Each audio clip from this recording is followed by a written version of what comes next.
حضرت علی رضی اللہ تعالیٰ عنہ کا ارشاد ہے، جو آدمی عزت چاہتا ہو خاندانی نہیں ہے، غنی بننا چاہتا ہو پیسہ کوئی نہیں، اپنا روب داب چاہتا ہو طاقت کوئی نہیں، اپنی وجاہت چاہتا ہو پیچھے کوئی ووٹر سپورٹر کوئی نہیں، نعرے لگانے والے کوئی نہیں، کیا کرے؟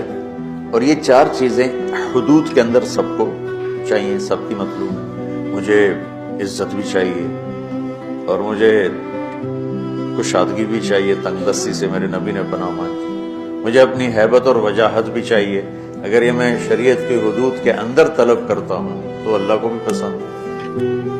اس سے جب باہر جاتا ہوں تو اللہ کو ناپسند ہے۔ تو حضرت علی نے کیا فرمایا کہ جو یہ چیزیں چاہتا ہے